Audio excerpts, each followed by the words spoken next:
How are you? I'm good. I'm good. Thanks so much for being on the show. I really appreciate it. Oh, no problem.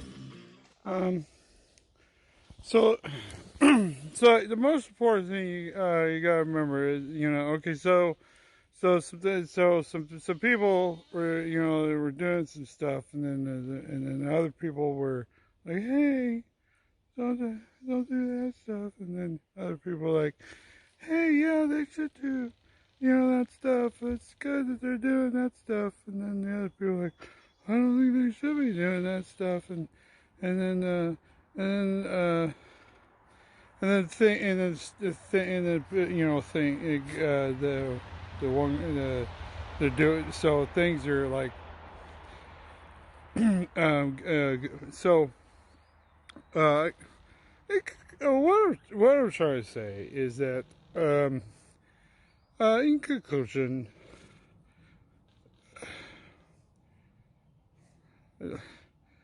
I have I have no idea.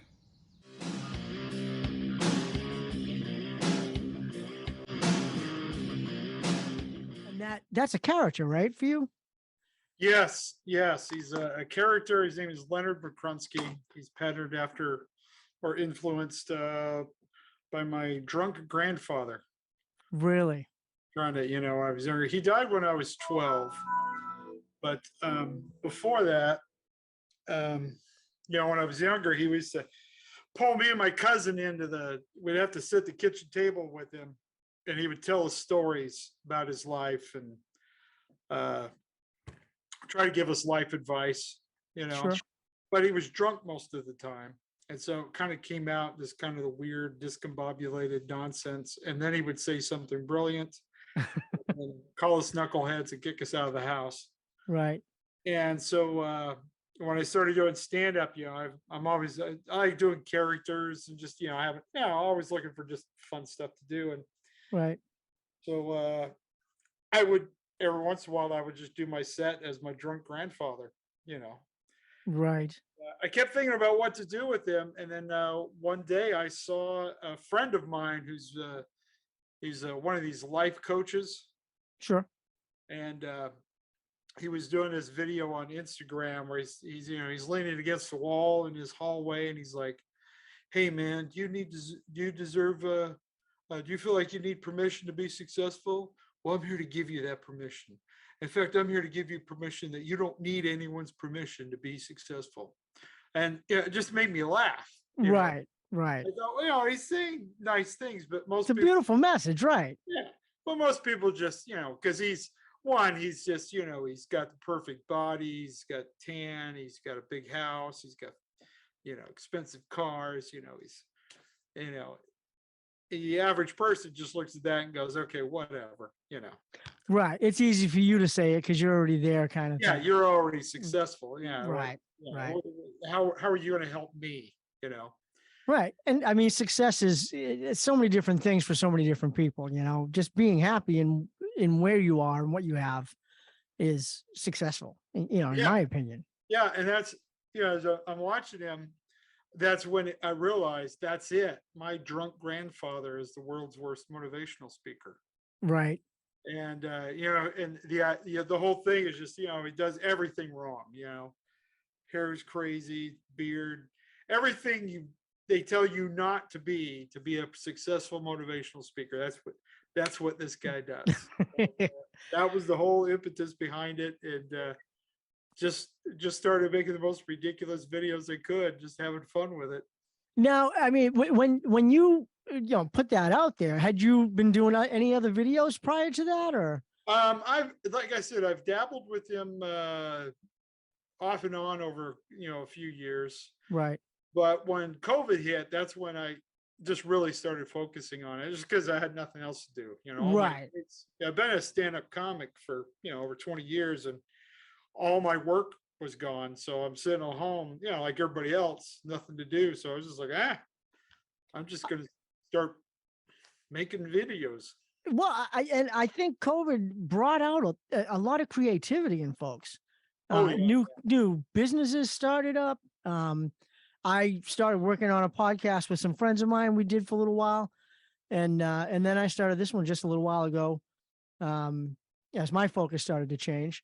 And, the whole secret backstory thing is you meet someone and you're meeting that person as they are, today. And you have, you make the assumption that they've been this person their whole life. And a lot of people have been through some hardships. And, your Nothing Special blog that you wrote really speaks to that, and it's like, I'm going to get one of those t-shirts, by the way. Oh, But, that really speaks to exactly what I'm talking about with this podcast. So it was really nice to read that, okay. because, we've all been through it, and you can get through it. And I want people that are going through something to hear someone on one of my shows, hopefully, that is similar to what they're going through, and say, they got through it. I can get through it too, Yeah, and it's funny because when I sit down to make these videos, most of the time it's just I get kind of an inkling of an idea, and then I just turn on the camera, get into character, and just go. Right. Say what I think Leonard would want to say, and that particular video, the "You're Nothing Special," that kind of set that whole thing off, was a complete accident. Really? Well, I'd gone out to make a happy birthday video because people pay me to say happy birthday to people for them, and That's a good gig. yeah, it's fun. It's great, And so I'd done one. I was doing a series of them, and I was getting ready to move the camera. And as I was moving it, I hit the back of it, and it started recording. Mm-hmm. And I thought, well, it's already going. I'll just do a video for the fun of it, And so I started into this video, and basically said, look, you feel miserable, everything's wrong, everything's bad, but you're nothing special. We're all going through it, It's true. And so I do the video, and when I was done, I thought that was stupid. I mean, I ended up talking about cookies and accordion players. This is the dumbest thing I've ever done. I was like, I probably never share this with anyone, right? So I made the rest of my videos, and I went in to edit everything down, and I'm watching this thing, and I'm going, this is so stupid. I need to share this. Right. So I put it up. It became my second big viral video. No kidding. And it was just a complete, just, off the cuff. And it was funny because I didn't really focus on the "You're Nothing Special" part of the video. Mm-hmm. But when people watched it, that's what they really, that's what they got out of it, right? That's what they got out of it. And it was funny because people were fighting over the meaning of it, Uh-huh. And I remember people making comments about it, and I'm thinking, what are they talking about? I had to go back and rewatch the video. Really? To hear what I said, try to figure out why everybody's complaining. I'm going, I think it's pretty clear what I meant. Right. I mean, do you think that comes out of you studied philosophy in college or something, right? Oh yeah, I have a degree in philosophy. Yeah. So, I mean, that's got to come from that somehow. I mean, Buddhism and Stoicism, and I mean that they all talk about that. Oh yeah, Stoicism and Buddhism. It all really comes down to that idea of surrendering your ego, because that's the only way you can really learn and progress is when you because if you're always stuck in that thing that you already know everything, you're never going to learn anything. Exactly. Exactly. And that's what it means to kill your ego, is that you don't stop learning, you don't stop progressing. You leave yourself open to options and opportunities. Right. And yeah, it was fun because it's just stuff that I think about all the time, and so it was natural that it would come out. And it's been a lot of fun. I mean, I would just my initial goal was just to create a character that was funny. Right. And I mean, you nailed it in my eyes, but yeah.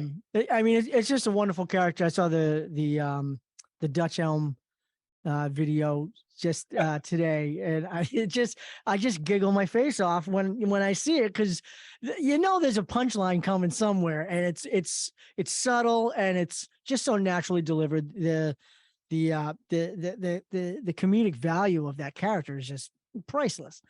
And then again, I shared him with a friend. I shared one of the videos with a friend of mine, Scott, and he's like, he posted and said, "I got to thank Mark St. Jean for introducing me to Rodney, because this guy's just great. You got the message in there, and your delivery is just, it's beautiful." So I mean, super fan. Oh, awesome. Super excited to have you on.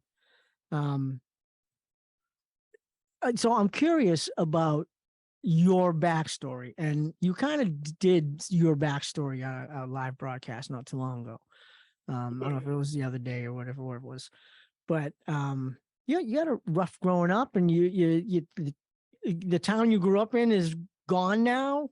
Well, it's still there, just got incorporated into something else, Right. A different town. But yeah, it's I had I hope I wasn't giving the too glim of a childhood, because I really did have a fun childhood. Right. And I think that's the thing I've been trying to show people, is that, like, everybody has good and bad, and it depends on what you focus on. Right. I have a lot of bad things that happened to me that I could have focused on, but instead I focus on the positive things. I forget about the house fires. I forget about a lot of the stuff that happened to me as a kid, Right. Also because I focused on the fun stuff that we did, as I had the three brothers, we used to, race in the backyard. These, remember the old metal Tonka trucks? Dump trucks. Yeah. We rode those down the street. Yeah. Yeah. We would take those and we would race them in our backyard. Right. We had a track, and, my sister was a real creative person. She used to put on parades. Like we would build floats just for the neighborhood. Oh, no kidding. Build floats and get other kids involved, and we would just start parading around the neighborhood. So the performing bug was there early on for you. Yeah. We used to put shows together at my grandma's house. Right. So I had a fun childhood, a lot of love, a lot of support, family and cousins and stuff. So, but we did have some tragedies, but I was like, we're still here. We survived it. Right. It's part of life, I had a great childhood growing up. I had some times where I was living in my car, and I don't focus on those times, and I forget about those times, but I try to focus on the positive stuff, because what you focus on is what your reality is, Oh, absolutely. I can walk down the same street as a negative guy, and I see a great street with, trees blooming and what have you. And he's like, he sees the trash in the gutter and stuff. So. Yeah. It's funny because I had a guy one time after, the summer of 2020, mm-hmm. He sent me a big message saying how horrible I was, because I was giving people false hope, and that I was trying to make people cheerful when they shouldn't be, all these horrible things going on in the world, and I pointed out to him, I said, well, look, I understand where you're coming from. You're saying that being happy and having a cheerful disposition isn't necessarily going to change anything. And I said, well, having a nasty disposition and being miserable isn't going to change anything either. True. I mean, you make it seem like if you're suffering, that somehow you're going to contribute to making things better. You're not. No. In fact, if anything, you're making it worse. Right. And I think, sometimes folks like that they feel they can take control of the situation because they're focusing on the negative. They're going to wipe it out with their control and make it better. But yeah, they're the intelligent one who sees what it truly is. Right. They see the reality. They see the truth. And it's the opposite seems to be true, at least from my experience. Because when again, getting back to stoicism, the only thing you can control is how you react to what's happening. Absolutely. It's just that's it. It's just bad things, good things happen, and a lot of it's independent of who you are or what you were trying to do. Yeah. Yeah. I mean, I was in a car accident just at June 1st, Oh and dear. had a brand new truck, and my first payment was due on June 1st, and I got rear-ended on the highway and pushed into a car in front of me, and the thing's in the shop, right? Uh-huh. It's been over a month now. I've made my second payment without even having it, and I've boiled it all down, and I had some struggle through this. Don't get me wrong. I wasn't smiling all the way through it, but I've arrived at this point where, well, I'm missing out on the high gas prices. I'm not filling my truck up with the high gas prices. Yeah. And when I get it back, which may not be for a few months, I'll have a low mileage truck. Yeah, that's So, there's some positive in there somewhere. My back hurts a little bit, but you know, I'm still here. I wake up every day. I get to breathe. I'm pretty thankful. yeah. It's funny. I remember hearing a story one time of a guy who was in a car accident, and he's like, oh, this is terrible. He hurt his back, hurt his neck, his car was totaled, and he's just going on, all these terrible things were happening because of this car accident. He lost his job because he couldn't get to work, and then all these things. But he said because of the injury, he had to go, and it wasn't a serious injury. It was just, you go chiropractor, you work it out. But because of that, he went and got medical attention. He hadn't been to a doctor in years. Goes out, finds out he's got cancer.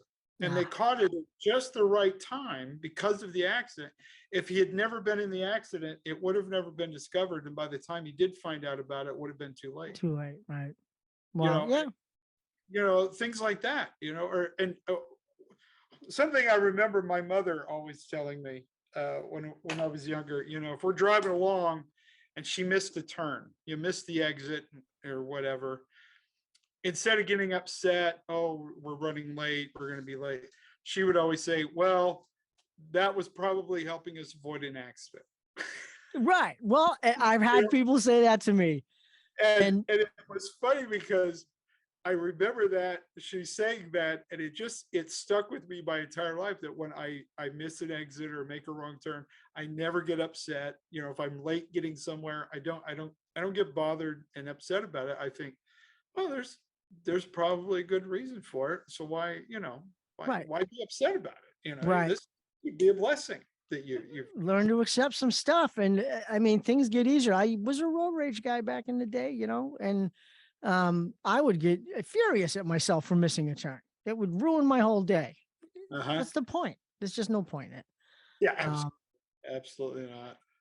So yeah, and I don't know where that happened. Sometime after, my friends and I talk about the 50-year-old line. When you cross that line into the 50s, things start to make different sense to you than they did prior to that. Yeah, you realize that extra 14 feet that you gained by passing that guy in the freeway ends up making no difference at all. Or no, you're going a 2-lane.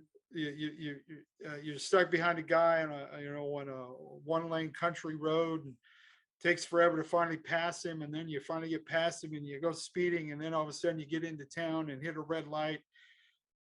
And what do you know? The guy's right behind you at the light. And exactly. Right. He's pulling up behind you while you're sitting at the red light. Yeah, you're exact 100 times distance as that guy was, and he wasn't stressed out. He's doing the speed limit. He didn't care. Right. And he's exactly where you are. You're 10 feet in front of him. Right. Big deal. You created a stressful day for yourself, and you got nothing out of it. Yeah, yeah, and that kind of stuff. I've actually thought about doing a whole series on Zen driving. Ah, beautiful. Yeah. Just get where you need to go. You don't have to get there in a hurry. Right. And chances are you'll get there at the same time. Probably even get there faster. Maybe so. Right. Swerving in and out of all the traffic, getting pulled over by the cops, or inciting a road rage incident. Right. And that happens. I mean, people are getting crazy. And again, the video that started it all for you, the world seemed to be going nuts. There was two clear sides of every issue, Oh yeah, heavily political, and the other side is just absolutely stupid for believing anything they believe. yeah. And they're saying the same things to them that they're saying to these guys. Oh yeah, yeah, absolutely. It was idiotic. I mean, it was just complete idiocy. And it was funny at that time because a lot of comedians were doing a lot of my friends were doing videos, but it was all angry, and it was all, it was, everybody was going political. Oh, Right. those guys are idiots and they're stupid and they're evil. Oh no, they're the idiots, they're stupid, they're evil, and that whole looping. Craziness, right? Yeah, and I just thought, this is not what the world needs. The world doesn't need another comic complaining about everything. Mm. And that's where I really, turned into this character. I was like, that's it. I'm just going to be fun, positive. I'm thinking, this is not the end of the world. This is not we were all hoping for a zombie apocalypse, but it didn't happen. Right. Let's just move on, Right. But that was my thought. Was it just, this is not what everybody thinks it's going to be. This isn't Armageddon. This isn't the end of the world. This is, and so I thought, that's the message. I'm just going to be positive. And so I kind of made a commentary about what was going on without commenting about it. That, without calling anybody anything. Right. Yeah. That video in particular was a response to somebody else's, sarcasm about people having an opinion about the riots that were going on. Right. And so the impetus for the video is me explaining the George Floyd riots without offending anyone. Sure. And that was the whole idea behind it. And the way it came out, I'll never forget. As soon as I it was one of those moments where as soon as I was done recording it, I'm sitting there thinking, okay, this is either one of the dumbest things I've ever done, or this is one of the most brilliant things I've ever done. Right. And when I started sharing it, and it just blew up. I mean, it just went crazy. Now, what's it like to watch that happen? I mean, how fast are the numbers coming in at you? I mean, you're in the millions on that thing, right? Yeah, it hit 1 million within a week. No kidding. It hit 100,000 in the first day. Wow. And then it just, and then other people repurposed it and were repackaging it, and they were ones who had bigger followings than I did. Mm-hmm. And so when my version hit 1 million, there were two other versions that were in the 15 and 30 million range. Oh, no kidding. Yeah, so it went worldwide. It was insane. That's pretty cool. Yeah. Now, what had you been doing up to that point? I mean, I know you've been doing stand-up for years. Were you active at that point, or were you on a break? I mean, it was the pandemic. Well, yeah. Well, I was doing Zoom shows. There was a comedy club in Utah, Wise Guys. Okay. He wanted to keep going, and so we were doing shows. Comics would come into the club, and we would do shows online, and we would get, I think one time we had like almost 5,000 people watching at one time. Oh, nice. So, which was, at the time it was new, it was different, and it was fun. And we kind of set the tone for how to do it right. Right.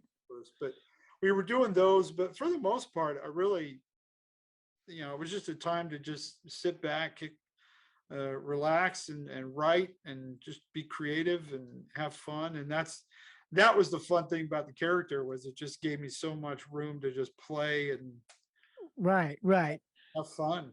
I think creative people benefited big time from that time frame, if they were able to keep themselves keep their bills paid and so forth. I have friends that they play music around New England, and when the music stopped, when the clubs closed, their income stopped, so they were doing the Zoom performances too, which I think kept them floating through that. But anybody that is writing or music or comedy or just writing books, I think they had a really good opportunity to focus on that, which is nice. It just makes the world a nicer place when you have creativity coming out like that. Oh yeah, yeah, and I found that the world needed it. They needed entertainment that wasn't focused on all the politics and stuff. Right. So I Right. essentially, from that moment on, I was just like, I'm not getting political. I'm going to stay out of it. I certainly have my opinions, but they don't matter. Right. And I used to be pretty politically vocal. And I just prior to the pandemic, I lost some friends on Facebook over politics and the Yeah. previous presidential election just before that happened. And, I started to get the feeling that this is an argument that you really don't have a leg to stand on, no matter what side you're on. They're doing the same thing, both sides. Oh yeah, And we're being played, and when you finally realize that your opinion and what you think doesn't matter because no, it doesn't even enter. their agenda is completely different than ours, and what they got us doing is just to keep us entertained. Meanwhile, they're doing whatever they want. And right. They were all going to work. They were getting their paychecks. They were taking care of themselves. They were thriving. Yeah. And then so there was a documentary, and I can't remember the name of it off the top of my head, but there was a documentary about, the 60s into the 70s and the political, atmosphere that was going on, just before Nixon and then into Nixon. And, I was a baby then, so I don't remember it, but it seemed in the documentary, from watching the documentary, it was way worse than what we were going through. And, even though what we were going through seemed pretty bad, looking back, we've been through this kind of thing before. Oh yeah. It's when people are like this is new, like this is the new, it's like, no, this goes back to the founding of our country. Right. This kind of war, this is why it took 8 years to kind of finally figure out what to do, because they were fighting so much about it. Yeah. There was a lot of stopgap measures that they had to keep putting just to kind of keep it floating. So yeah, it's true. No, it's true. Do you feel that it's calmed down at this point in 2022? Now we're 2 years away from that. I think there's fatigue going on. Like a lot of people have lost friends because of politics. And then when you sit there and realize that, you're sitting there fighting with people about things that neither of us have any influence or power over. Right. We have as much influence and power over the politics as we do who's going to win the Super Bowl. That's true. Right. No, yeah. No, you're right. We're in the same position. We're just spectators. I said to a friend of mine at one point, I was like, we've known each other for 40 years or something like that. We were little kids when we met. I said, when did we ever talk about politics? But now it's like, that's all we do is talk about politics. And he's on the opposite side of the fence than I am. So it's a never ending argument. Neither one of us are going to give up our position. Yeah. But so what's the matter? But the important thing is that you can still be friends. Right. And I think that's something that has kind of crept into, is more prevalent than I think than before, is this idea that if you're not with me, then you're against me. Mm-hmm. I've been finding it as I'm making the videos and people are enjoying the videos and they're getting to know me. I have people that keep trying to pull me into politics. They're like, hey, can you make a video about this or make a video for this candidate? And I'm like, no, I'm not, this is not what I'm about. And I'm trying to show people that none of us have to be about any of this. No. That's the funny thing to me, is that people will watch my videos, they'll hear the philosophy that I'm espousing, and they automatically assume that I'm politically aligned with them. Right. Which is funny to me, because it's like, and this is from both sides, Right. And I find it hilarious that they assume that, okay, well, you're right about all these things, so obviously you agree with me on because I'm right. Exactly. I'm Right. And because we've gotten this weird mentality that, well, you're either all right or you're all wrong. Mhm. And if I'm right, then you're wrong. You're bad. You're stupid. You're evil. And we've had that has kind of become the narrative of it all. It really has. Yeah. And my goal was to break that down and show that that's nonsense. It's total nonsense. And it's beautiful that you did. And, I think the character communicates that really well, actually. It's very neutral. And, I feel like I identify with Leonard because of the messages he's delivering. I'm like, yes, that's my stuff. He's my guy. Yeah. And again, I'm very non-political at this point in my life. And that's a fairly fresh turnaround for me, because it just made no sense. It was just, again, a never ending thing. It's liberating when you realize I have no control or power over this. Right. So why am I spending so much time and effort into it? Well, it was like, my life doesn't change depending upon who is in the White House. Really, I mean, absolutely, it's been pretty much the same. And all the anger and rage that I trying to convince somebody to think like me. You got to think like me. It was the biggest waste of energy I think I had in quite a long time. Oh, yeah, absolutely. So it's nice for me, to see that I'm seeing less of that on social media. I don't have Twitter though, so I don't know what's going on there, but yeah, I'm just on Facebook. I have an Instagram account, and I feel like I see less of it. I think people are going to go vote and vote the way they want to vote, and that's a beautiful thing, and you should do that. But there's no need. I mean, my parents didn't talk about how they voted. If you ask somebody who they voted for, that was almost an offensive question. Oh yeah, that was like asking someone their weight and their age. Exactly. It was just you don't talk about it. Right. And the reason was it was to avoid arguments. It was to avoid all that nonsense. And it worked. It worked. Yeah, but I think a lot of people have just gotten fatigued with it. There's still people who are holding on to it. Mm-hmm. I know this is always a challenge when I go live on Instagram or Facebook. Is Right. I always get people like trying to bait me into the political discussions. And, Yes. What's your opinion about this and that? And I'm like, it doesn't matter. And I don't know why. And that's the funny thing, is that they want to get confirmation that I'm with them. Right. On right. that particular thing. But if I'm not, well, then obviously I'm a fraud and I'm evil and I'm deceiving people, it's just complete insanity. It is. And then I have people that start arguing on, in the threads about politics. Oh, it's disheartening. Well, there's nature. I mean, there's human nature in that. I bought a Styx album that was sealed in the wrapper still from 1977. Oh, wow. And I got it home. I paid $14 for it, the local record store, and I got it home and I opened it up and the poster was still inside. The Styx poster was still inside. Yeah.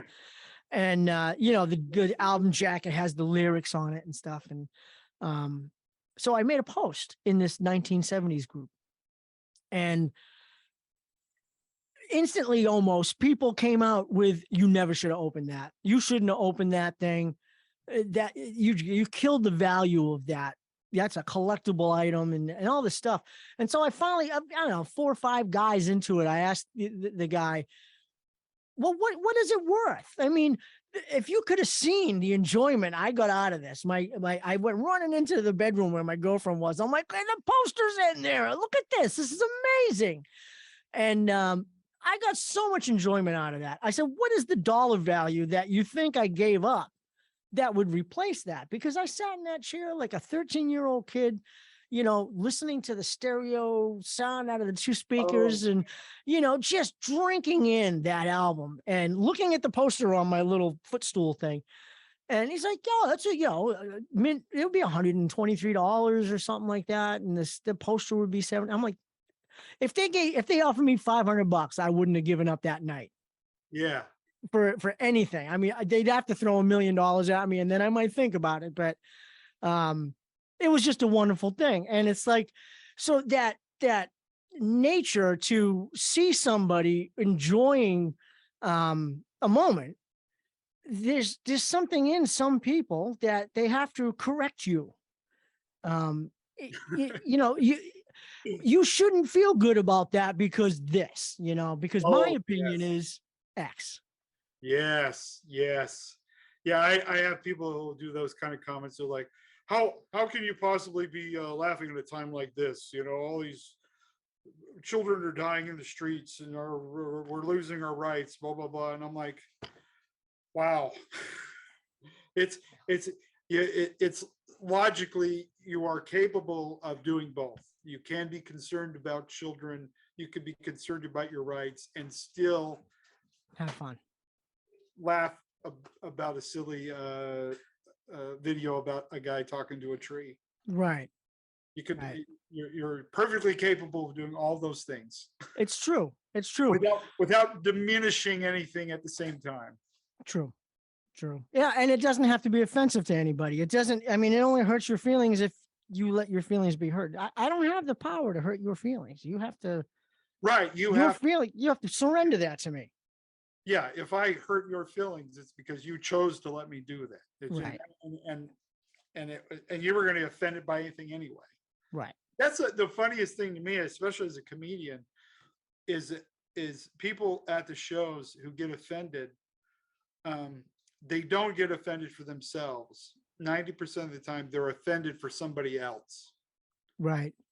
They're like, I do jokes about being a fat kid when I was growing up, mm-hmm.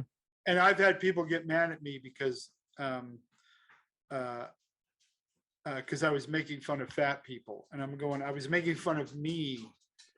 I was fat people, right? My experience of being a fat kid, that's what I was making fun of. Well, yeah, but by doing that, you're also making a victim of all the other people who were fat as children, right. And are still fat now. So it's, that's how they carry it. That's how right. And there's probably some kind of hurt in that for them, so that's why they feel that way. Yeah. Or like I had a lady one time, I was in the Marine Corps. And so I have a bunch of jokes about Marine Corps boot camp, mm-hmm. how surreal it is, and how it's a very unique experience. And you have to forgive me, it's all right. Going after the cat. Each other actually. Right. And the kid, so I'm at the show and I'm doing jokes about my experience in the Marine Corps, and it was many years. I never went to war or anything. Right. But I'm just doing it, a little fun. And I had this lady afterwards just so mad at me because I was diminishing the valor that people had fought for our country. And I'm going, what? I just talked about farting in boot camp. I right. But it was just the fact. It wasn't what I said. It wasn't anything I did. It was the fact that I did jokes about being in the military. That's what was offensive. Sure. No, I understand. That's kind of where we've gotten with this weird cancel culture. And it's not really, it's really more of a holier than thou. It's like it's this competition of you care more if you find more things to be upset about. Sure. Yeah, no, that makes sense. And I mean, so doing comedy for as long as you have, I mean, back in the day, comedians were offensive. That's what they did, the George Carlins and the Eddie Murphys and all these guys. And we loved it. I don't remember people complaining about them. Well, they had their detractors, but back then, if you weren't happy with something, you just didn't go. Right. If you don't like a comedian, you just didn't go to the comedy show. True. But now it's they feel like if I don't like it, then you shouldn't like it either. Right. Now, do you find heckling like in the crowd when you tell a joke, or is it like after the show? the only confrontations I've ever really had are people after the show. Mhm. I really don't get hecklers. I think most, especially now, most people who are coming to the show, they know who I am. Mhm. They want to be there, so I've never really had issues with hecklers. And even Nice. though I do things that other comics would be absolutely horrified to do because it invites people to heckle. Right. But I really don't get it. It's kind of funny to me. Right. Well, maybe you just give off this energy like it's not going to affect me if you do. So Yeah, that's a lot of it, is that just you're not going to win, and right. they can see that. It's like, So do you have any future plans for Leonard? I mean, is there anything in the works that a book us is fans would like to see? a book is being written, and I'm trying to get.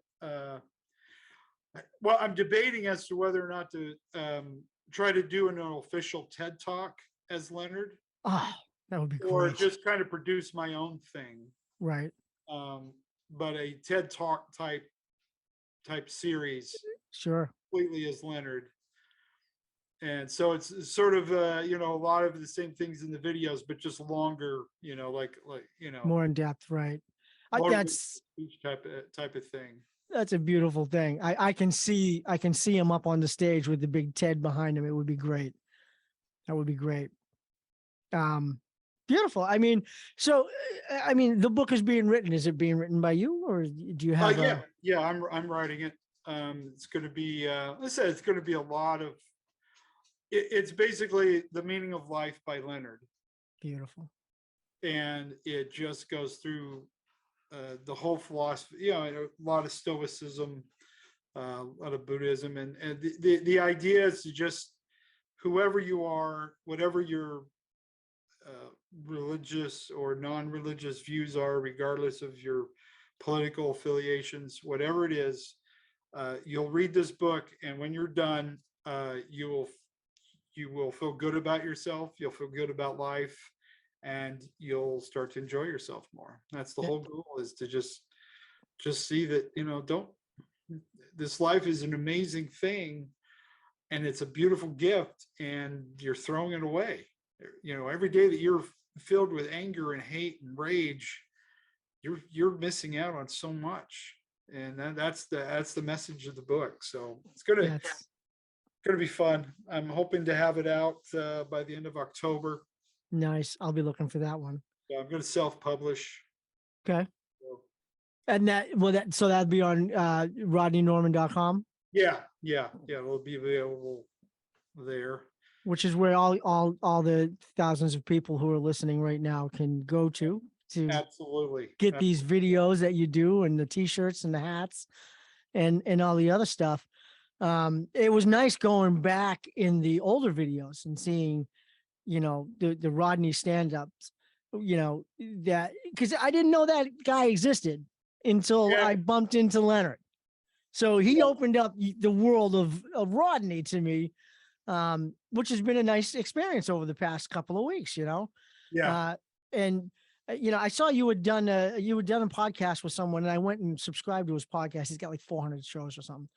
I can't think of the name of it now, but it was a good podcast, and that's why I reached out to you. I was like, I wonder if you'll give a little guy like me a shot. Sure. And it's episode number 4, Rodney Norman. So I don't know. It's been awesome having you on. I look forward to seeing more of Leonard, and getting some more content. I'm hungry for Leonard content at this point. Oh, that's good to hear. I think that's I remember I'm good friends with the owner of Wise Guys. His name is Keith Stubbs, and he's worked with a lot of people who've become famous on the internet, and they start doing the clubs. And one of the first ones that he started booking and really helped her kind of put together her live shows and got her really going was the gal who does the Miranda Sings. Are you familiar with that one? Miranda Sings. I don't think so. Or what she is, she's this brilliant actor and singer. I mean, she's just a beautiful voice, right? Her Mhm. name's Colleen. And she created this character named Miranda, who's absolutely the worst singer of all time. And she dresses just, but she thinks that she's the best everything all the time. Right. You know, and you have to look her up. Miranda sings. It's I will. very funny videos. But but she would make these songs where she would, do these really bad versions, the horrible cover versions of these songs, and she got this cult following because of it. Right. But she was talking to my friend, and she said, the thing about it is that when your fame happens so fast that you really think that it's going to be over at any moment. Right. That, like, you're going to make one video and everybody's going to hate it and it's over. Right. And it was funny when I heard that, because this was back before I ever even thought about doing anything online, really being serious with anything online. Mm-hmm. And I thought it was an odd thing. I was, well, that's interesting. And as this has happened to me, I that feel that I understand what she means, because you feel like there's this weird pressure, and with every video that pressure builds, because you're getting more popular, you're getting more fame, Right. more recognition. Right. And now people are starting to scrutinize the videos, and I have people say, oh, I think you're having a hard time staying in character now, or, oh, you're starting to repeat yourself a lot, you're really running out of material. And I'm going, running out of material? Are you freaking Right. kidding?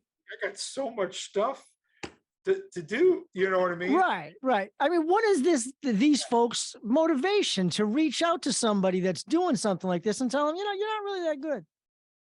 Yeah, it's funny, but and then you go and look at them, and they're, they've got 4 followers. They post Right. like once every 4 months. The biggest thing they've ever shared with the world got 6 views. Right. But they're going to tell me what I'm doing wrong on social media. It's like, oh, okay, you take it for what it's worth. But you're still, with every video, you think, this is so stupid. Is this gonna end it? Right. So, I mean, you've been doing this basically for, like you said, like 30 years or something, right? I've been doing stand-up comedy it'll be 24 years in November. Right. So is this really fame overnight for you? No, well, no. It's that's the funny thing to me, is I've had people who are like, oh, you just got lucky. And I'm like, yeah, you didn't see well, really, this has been a lifelong thing, because I've always wanted to be an actor. My thing when I was a kid was I wanted to be on Saturday Night Live, and so Right. I was always working on characters, and I was in theater, and I was doing improv all through high school and into college. And it was when I got married and I was in the Marine Corps, I used to do these skits about the different drill instructors that I had. And my wife just thought it was hilarious. And she Right. kept, she would see me entertain Marines with these things. And she's just like, you need to do stand-up. I'm like, I don't even know how to get into, I have no idea. Just Right. Right. I can't do, I'd love to do that, but I don't know if because I love Robin Williams, and all that stuff. And she took me to my first comedy show, Really? and I'm sitting there watching these guys, and they were funny. It was entertaining. And I just thought, I got to do this. It still took me another year to get the nerve to finally do it, Yeah. And when I finally did, and I got on stage, it was just, I got a couple laughs, and I was like, oh, this is it. It was like, oh, yes, because I could bring everything into it. I don't have to have the right script. I could just create the script. I could just write everything. I could do characters and just have fun. It was just complete and total freedom. Right.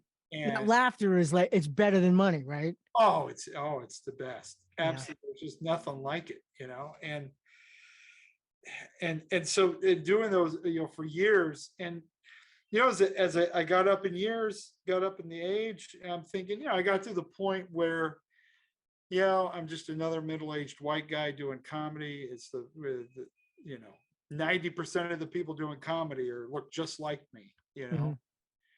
And so I kind of just got to the point where I just felt like it was a hobby. That it was like I probably won't ever become anything successful or big or famous, but I enjoy it.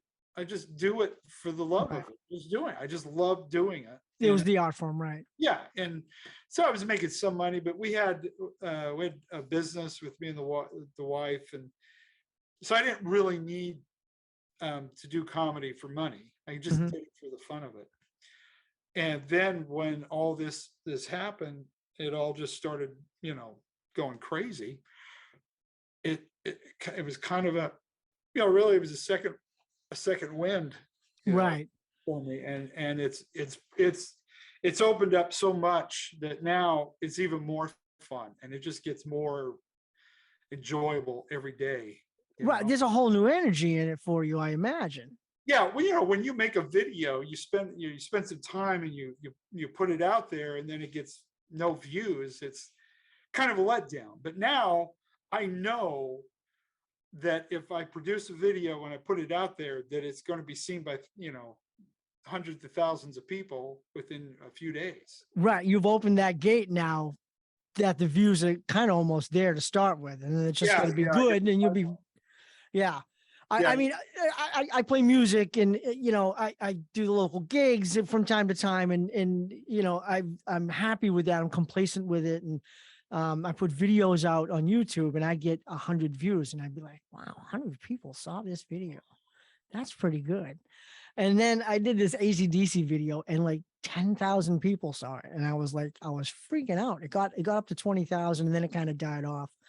And but I got I got friend requests from all over the world, and Venezuela and Russia and Germany, and these people are still my friends on Facebook, and we talk back and forth and share things. And it's been a wonderful experience. Mhm. I think all of us who perform in any way are hoping that moment happens where it just takes off almost out of your control, like this video did. Yeah, it really did. Because then, and I still had a body of work as that character that, when they would come and they would find me and they would go and see that stuff. And that's where I really think it helped, because they realized, oh, there's more to this. There's more here. It's not just this one video. And it was exciting because I get new followers, new fans every day. They see the video and then they come. My girlfriend was number 300,000. Because I was looking at your thing and it was 299. I'm like, he's got 299,000 followers, and she's like, "Wow, oh, invite me. I want to see his thing." And I clicked, and I was like, "Oh, it's 300. That was you. You're number 300,000." Oh, awesome. So that was cool. And it's fun because they come and they watch one thing and then they go, well, oh, there's more, and then they go back and start watching everything else, and then. And so I'll wake up and all of a sudden a video that I did, 6-7 months ago, all of a sudden it's trending again. Right. Yeah. I mean, I would have been so disappointed if that first Leonard video was the only thing, like just some random guy on the street that somebody caught and there was no more of him. I would have been so disappointed by that. Yeah. And again, the more videos, and so, you're coming up in my feed all the time now because I followed you and so forth. And, these messages about, it's all right. You're going to get through this. It really is. And I've experienced it. I like sharing that with people. I have a group of friends. We have this little Facebook group that's private, and we all talk to each other. And there's like about 300 of us now. And we're constantly sharing, Zen stuff, Buddha, stoicism, and little personal triumphs, and there's some long distance athletes in there, some some endurance runners and obstacle courses. They inspired me to go try a Spartan race. Oh. I was 54 years old or something like that. I never ran unless I had to. I was in the Army too, but so I ran there, but that was it. I hadn't run since I was 22 or something, 24. And then at 54, these guys that were doing this stuff, they inspired me to go do it. So I went, and we're just constantly kind of building each other up. And it's our safe space on the internet, you know, to be in this little private group that people try to get into from time to time, but they get kept out. There's no argument and there's no spamming and all that stuff. So it's really nice to have that. And then again, getting back to you and your videos coming up, they're similar messages that are in your little comedy videos. And it's just, I think if people are not even noticing that message is in there, it's still getting in. Yeah. I think it's still coming through. Yeah. And I think it's important. I think it puts good energy into the world, into the universe, and we need more of it. So yeah, it's fun being able to take the philosophy and the comedy and the acting and just kind of put it all together. And it's so much fun. It's just, I couldn't ask for anything better. I mean, right. You know, it's like people ask me, well, where do you see this going? And I said, you know, if it doesn't become anything more than what it is now, I'm happy. Right. I mean, it was still fun. Right. Yeah. I couldn't ask for more than what's happened to me so far. Right. It's amazing. And I love every minute of it. I want to see the Leonard TV show. I want the series. I want to see him. He's just a great character. He really is. He's a great character. I think he did really good with him. I hope I get to do more with him. I really do. He's a liberating person to portray, because he just really just doesn't care about so much that we think is important, you know. Right. And right. He appears to have, he's the guy that doesn't really have much of anything, but he couldn't be happier to be there. Yeah.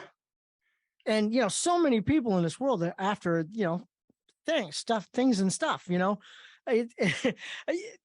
I gotta have this and then I'll be happy. And then you get that and you're not happy.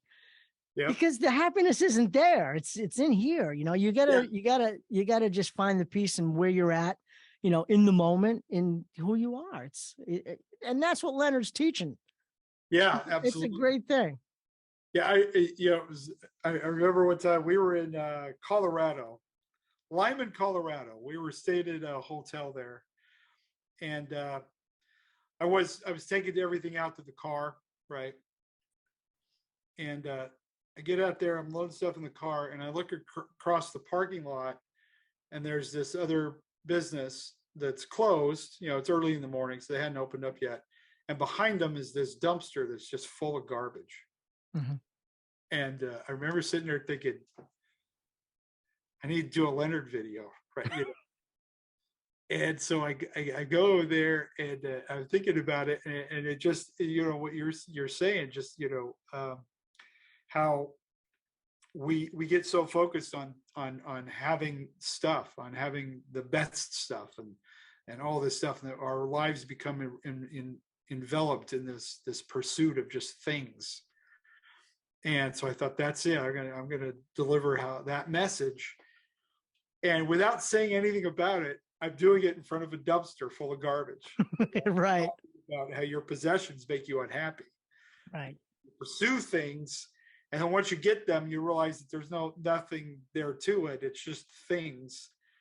And then when you have all these things, you're worried about your things all the time, that you can't focus on anything else because you're always worried about taking care of your stuff. Mm-hmm. You don't have that stuff. You don't have that worry, and then that you find joy in helping others, and not pursuing things. And it was such, I think it was the video for me that really defined in me what Leonard was really all about. Mm-hmm. That was the video where it was like, yeah, this is the mission. This is the path of Leonard. This is the message. That's beautiful. So doing Leonard actually liberated you. Yeah. And this was, this is my own personal philosophy anyway that I've lived. Mm-hmm. But it was like just having that opportunity, because I've always wanted to share it. I've always wanted to teach it to people, but no one would listen. I tried to tell my kids these things. They don't want to listen, Dad. But here with Leonard, people would listen, and it was like, oh, this is magical, because the Leonard's very disarming, because you're not expecting a message of deep spiritual intent. You just think, what is this weirdo talking about? It's true. And here it's very disarming, and being able to bring that and create that, it is just, I say, it's so fun, especially when I see the comments. That's when I know I hit a nerve. Right. When the message is getting delivered and it's still funny. That's the trick. What my favorite comment is people that say, "Why am I laughing and crying at the same time?" And I'm like, right. I don't even understand why I love this so much, but I do. Yes. And that's my favorite.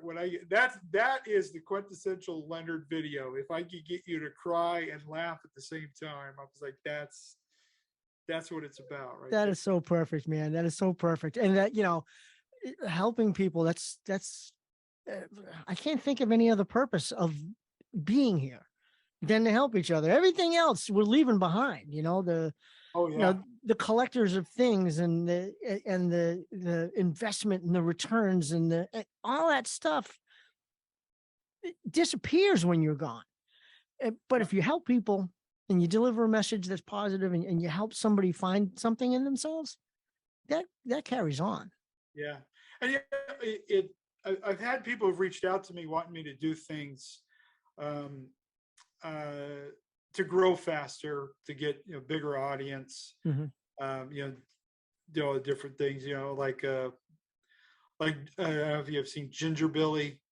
Have you seen that guy? He's got like millions of followers, and he just he's a hillbilly character that just really goofy and silly, and okay, he's funny. He does a great job, right? And people were trying to get me to basically do that.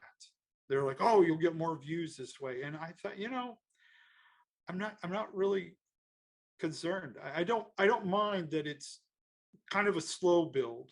I mean, it's still, compared to most, it's growing crazy. Right. It goes in spurts, but I don't mind the slow build. I don't mind taking my time, making sure that the videos that I do really deliver.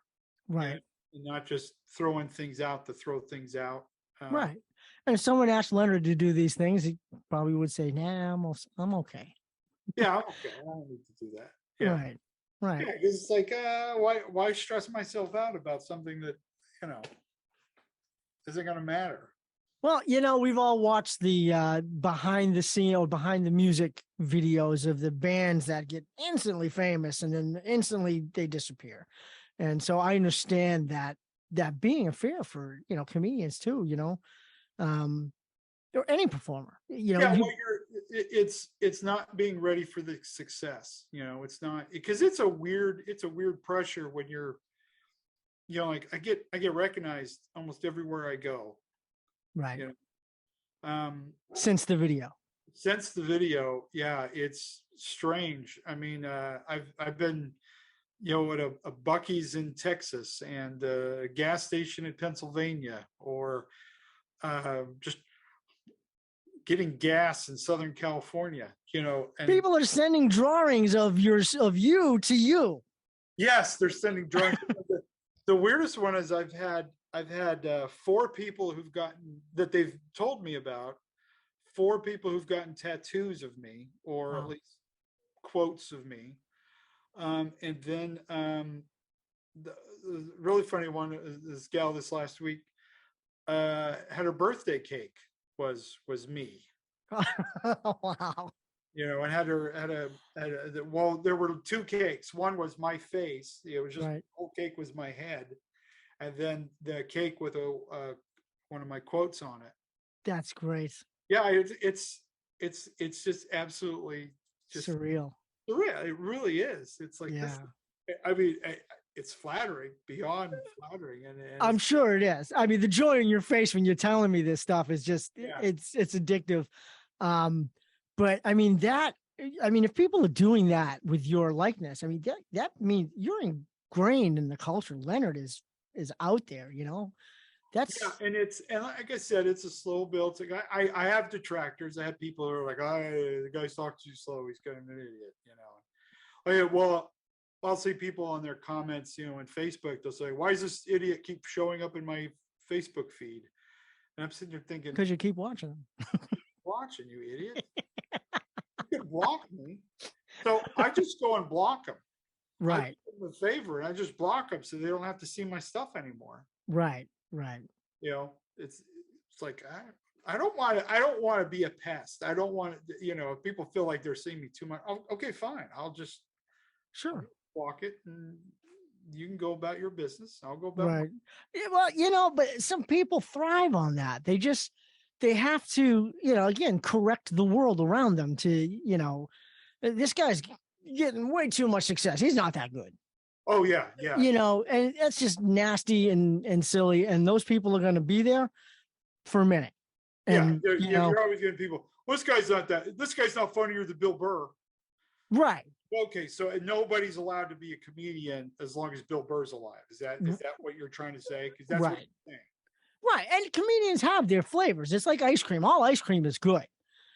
I happen to like strawberry probably the best, but comedians are like ice cream. Music is like ice cream. It's all good. It's just, if it's your flavor, it's not your flavor, Yeah. I love Bob Marley. He's a guy from Maine. I'm sure you know him. Yeah. He's wonderful. Yeah. He's great.